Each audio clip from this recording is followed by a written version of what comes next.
এই পেরেকটা এখানে কে রাখছে? আপনি কি ব্যথা পেয়েছেন? আমি চশমা পরি ঠিকই, কিন্তু আমি অন্ধ না। কেউ যদি না দেখে বসে পড়তো তাহলে তো। স্যার, আমাদের বাসায় পিচ্ছি পিচ্ছি কাজিনরা আছে তো, ওরা এত দুষ্টু, ওদেরকে না কন্ট্রোলই করা যায় না। ওরা মনে হয় পায়জামি করে রেখে গেছে। ও আচ্ছা, হতে পারে। এটা ফেলে দাও। স্যার, আজকে তো আমাদের প্রথম দিন, আজকে আমরা একটু পরিচিত হই। এই খামের মধ্যে আমার সব জীবন বৃত্তান্ত দেয়া আছে, আমি চলে যাওয়ার পর পড়ে নিই। তাহলে স্যার আমার পরিচয়টা বলি।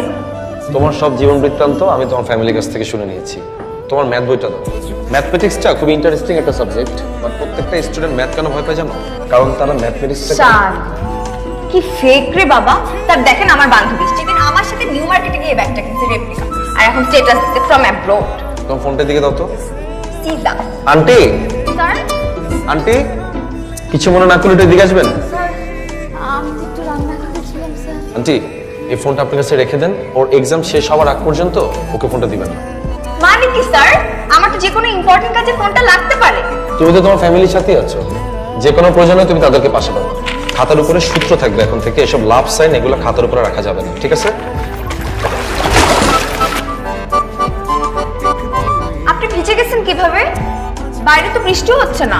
উপর থেকে কেউ মনে হয় না দেখে পানি ফেলে দিচ্ছে। ছাদ ধুইতেছে তো, ওখান থেকে মনে হয় কেউ পানি ফেলছে।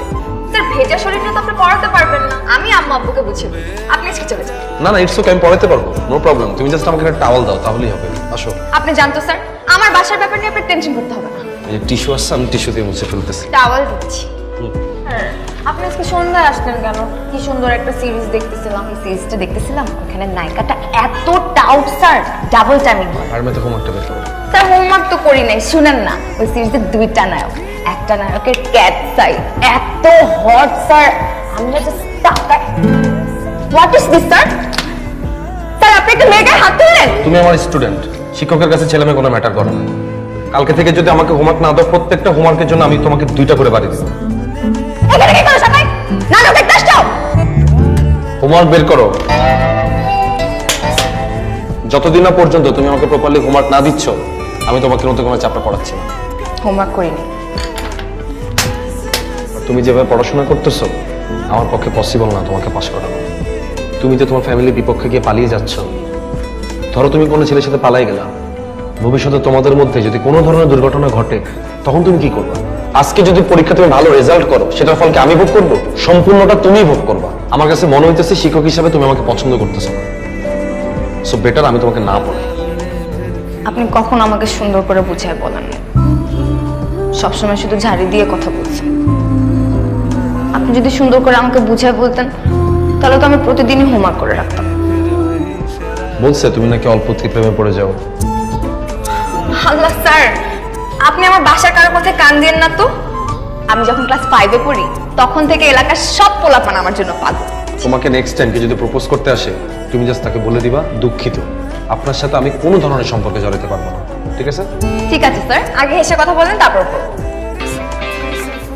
জীবনে এত স্টুডেন্ট পড়াইছি, কিন্তু কখনো এমন হয় নাই কোনো স্টুডেন্টকে এত বেশি মিস করছি। নুরিকে পড়ানোটা খুব মিস করতেছি। আচ্ছা, তুই কি নুরিকে পড়ানোটা মিস করতেছিস নাকি নুরিকে মিস করতেছিস বলতো? ওয়ালাইকুম সালাম। নুরি, জি স্যার। নুরি তুমি কেমন আছো? কংগ্রেচুলেশনস তোমাকে, তুমি তো A+ পাইলা। আমাকে তো একটা আবার ফোন দিয়ে জানালাও না। স্যার আপনার নাম্বারটা আমার কাছে ছিল না, আব্বু বলার পর আপনার নাম্বার নিলাম। এনিওয়ে, এখন কি প্ল্যান তোমার? আমার তো ইচ্ছা আমি আপনার মতো ঢাকা ইউনিভার্সিটিতে পড়বো। আচ্ছা, তুমি যে A+ পাইছো, তোমাকে তো একটা ট্রিট দিতে হয় নুরি। তো ট্রিট কবে দিচ্ছেন? তুমি বলো। পরশু আসি স্যার, আপনার ক্যাম্পাসে আসি, আপনার ক্যাম্পাসটাও ঘুরে দেখা হলো। আচ্ছা স্যার, আপনি কি আমাকে কিছু বলতে চান? নুরি, জি। আমি আসলে তোমাকে কিছু বলতে চাই।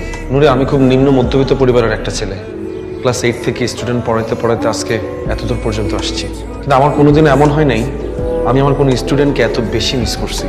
আমি জানি নুরি, আমার কথাগুলো বলা একদমই ঠিক হচ্ছে না, কিন্তু কি করবো, আমি তো আমার কথাগুলো ভেতরেও রাখতে পারতেছি না। নুরি, আমি সারা জীবন তোমাকে পড়াতে চাই, তুমি কি আমাকে সেই সুযোগটা দিবে? দুঃখিত, আমি আপনার সাথে কোনো সম্পর্কে জড়াতে পারবো না। কি আপনি তো আমাকে শিখাই দিয়েছেন কেউ প্রপোজ করলে এই কথা বলতে, এখন আপনাকে বলি।